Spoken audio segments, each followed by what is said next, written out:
just talk for me real quick? Testing 1, 2. We're good to go, guys.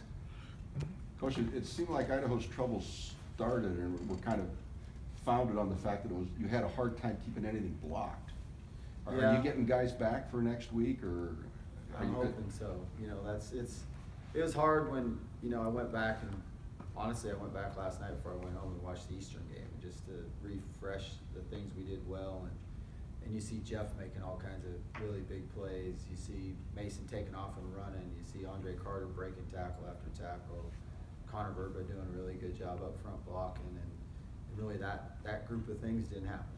You know, Jeff wasn't there, Andre wasn't there, Connor wasn't there, and Mason wasn't running and making plays. So I think the elimination of those things, we gotta get everybody back, and whoever we do have back, it's not an excuse. Whoever's out there needs to play with great emotion and fire and passion, and we have played that way at home this year every time. So it's homecoming, it's an in-state rivalry, so we gotta go out there and play like that. How important is it now for your team leadership to step to the fore and make sure guys are not just going through the motions for the rest of the year, but are still invested? Oh, that's real important. I mean, that's important for us, first of all. And shockingly, if you watch the game, you might not think of it. You guys are there. We practiced hard last week.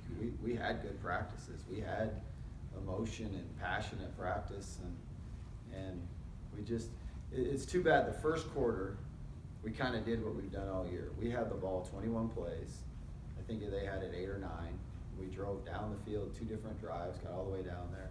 First one, it's 3rd and 2. We checked speed option. We would have been down on the 13-yard line, and we get a cut on the backside and get a call back. The next time we're all the way down there on the 14, 2nd and 4, and we jump off sides and get backed up, and then on 3rd down, we throw an interception. So those are 2 drives that were long, over 10-play drives, both of them. You come away with points in both of those drives, and then you're probably in really good position to have a great chance to win. But we got to quit hurting ourselves, and we can't make those mistakes. And we just got to capitalize. We got to stay focused and keep doing what we're supposed to do and get it in the end zone, basically. Besides Jeff's 10 catches per game, do you find that his just presence alone elevates guys? Because even when he came out last week, he still was around. And yeah, I think so, and it helps the running game too when he's out there, just because they have to worry about him. And a lot of times they have 1 or 2 guys worrying about him. So I think his presence on the field helps making the plays. It helps other receivers get open, and they have different roles. You know, it's kind of like when sometimes you see it on basketball teams when the star goes out, the other guy's a really good number 2 guy, but when he has to move up to 1 and when 3 has to move up to 2, maybe they're not quite ready for that role yet. But you know, I thought we did a good job in the second half against Weber, but in the whole game the other day we didn't do a good enough job. Is Jeff going to be back? I think he will be. Yes, I think he will be. And between, I don't know how you guys came into the Weber game and how you came into this one. You know, when you go back and look at first quarter, first half of those games and compare them, where do you find, I guess, what do you pinpoint the offensive inconsistencies? What was different about those 2? Weber was kind of just the first quarter, and they were really good on defense. So honestly, I felt like we played good offensively against Weber. For as good a defense as they were, the points we put up. But against Portland State, we didn't play good enough. In the first quarter, we moved the ball at times, but overall, we just didn't play good enough at any position group, to be honest with you. You know, we got to improve at all the different position groups. We got to coach better. That's where it starts. We got to play better. We just got to go improve this week in practice. Have a good plan. Have a plan we can execute, and then go out there because we got to stay on the field this week. We got to keep their offense on the sideline. We got to stay on the field. We got to move the ball, but we got to score points. We can't just stay on the field. We got to end the drives with points. Getting back to the leadership for a second, do you have the guys who can do that? Yeah, I think we do. I think we have good leaders. I think there's leaders on the team that have done a good job, you know, and they've done a good job of getting guys to practice hard, a good job of going out there and playing.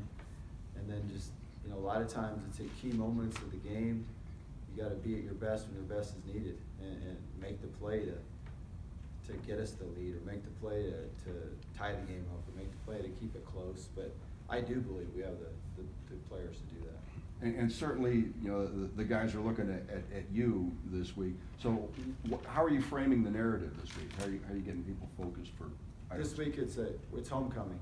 We're 5-1 since I've been here at homecoming. We've played really well at homecoming. We've done a good job at homecoming. We're playing an in-state team, so there's all kinds of things to be fired up about, and we're going to be extremely positive all week long in practice. We're not going to walk around and hang our heads. We're going to be upbeat, positive. We're going to go out there and practice our tails off, and we're going to go play as hard as we can. Did Portland State sort of do what you guys want to do in that they started to stay on the field for longer? And did you see that maybe start to, you know, kind of take the air out of the offense? Yeah, they kind of beat us at our own game, to be honest with you. And so that's where we got to make sure we stay on the field and get points. And if we would have got points early, then that would have made them maybe a little bit more. They got to make plays as opposed to just staying on the field. And how do you gauge the defenses day on Saturday? Because it seemed like they played well enough. I thought they played well. Yeah, I thought they played I thought they did a bunch of really good things. Obviously, we got to eliminate a couple of those penalties on third downs. But I thought our defense played well. I thought Christian had his best game. Christian Ellis really flew around and made plays. Trey played good like he has all year. Charles made plays. It was really good to have Coyote back, and that's one of the leaders you're talking about. So it was really good to have him back. But I thought defensively we played well. You know, I think you can always play better, but I thought they played well and definitely good enough in the first half that we should have left going into halftime with a lead. Are you considering taking some of the pressure off Cade this week by, you know, letting somebody else do some kicking? Or? Yeah, you know, we did let Logan kick off, and we worked it during the week with him kicking field goals also, and a lot of that I think will come down to how Cade's feeling physically, and we'll determine that there. Is he having physical problems? He's been a little bit. He's had a couple of things, been a little bit banged up. Yes. So that's the nature of his problems more than being in his own head? Then? Correct.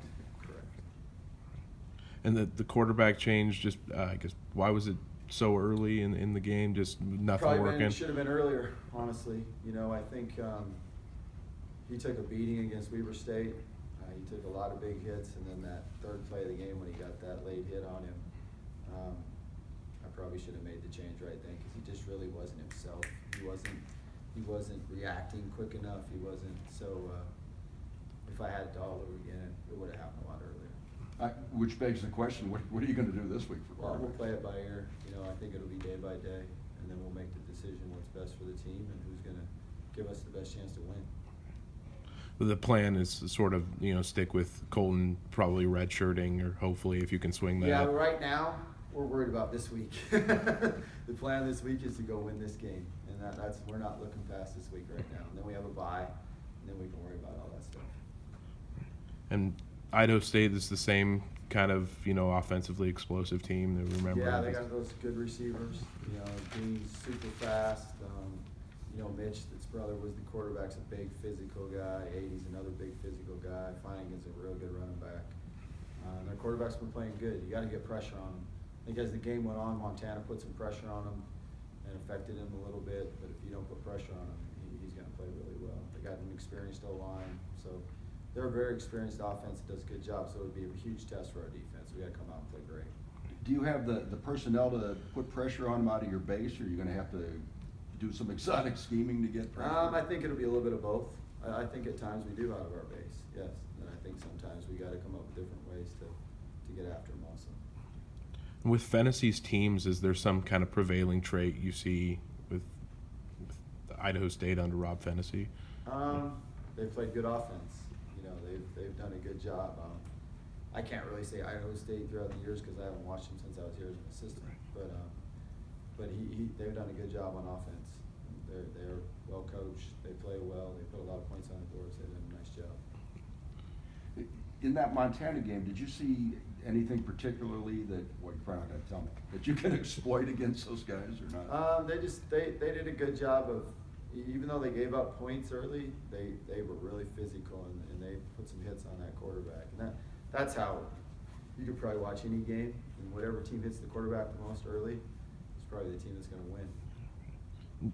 Walking around the locker room, do you feel kind of a palpable sense of a little bit of bad blood toward these guys, just in state and what happened last year? Yeah, I think there needs to be. Yeah, I think there needs to be. I think we need to take the field the same way we took it against Eastern. With the chip on our shoulder and a little bit of anger and and not liking them, and need to go get after them. In terms of having guys available, is everybody going to be back? Are you missing key people yet? Or? I don't know that yet. I would tell you if I did, but I don't know if I'll know that till Thursday. And the people you're looking at, among the key people who are who's iffy? Well, Jeff, I do think we're going to have him back, but that's somebody definitely that we missed. Andre Carter is another guy that we missed. Connor Verba is a guy that we missed. We've missed Matt for quite a while now, so hopefully we can have a chance to get him back. But those are probably the main guys that I'm talking about. And just going back to Portland State for a second, and on that flex defense they had, was there any wrinkles that really made it tough for you guys that stand out? Maybe. I think the biggest thing against the flex is you got to win one-on-one. That's one of the biggest things. You got to win one-on-one out at receiver, and if you're not winning one-on-one, it makes it tough. You got to win on one-on-one blocks, because a lot of times, because of the way they line up, they eliminate a lot of the double teams. So you got to block people one-on-one, and you got to get open on people one-on-one, and you got to make plays one-on-one. And if you can, then a lot of times you exploit it, and you make big plays. But if you're not winning your one-on-one matchups, then you're going to struggle. And what's Idaho State's defense? Idaho 4-3. It's a different type of scheme, but they mix it up and do a lot of different things. But it's they play both zone and man. They're multiple. They do a good job. It seems like two guys whose arcs are going up are Dylan and your fullback. Yeah, Logan's been playing really good. Logan has done an exceptional job. He's a really good, tenacious blocker, plays with great toughness, just plays the game the way you like anyone to play the game of football. And then he's good. He can catch the ball and make plays too. So he does a good job on special teams. Logan's just a great. That's what you want your team. Like, this is my team. That's what you want your team to be. And he's done a really good job there. And it seems like Dylan's kind of getting his legs under him. He's getting his legs back better. Yep, sure is. Anything else for Coach? All right, thank you.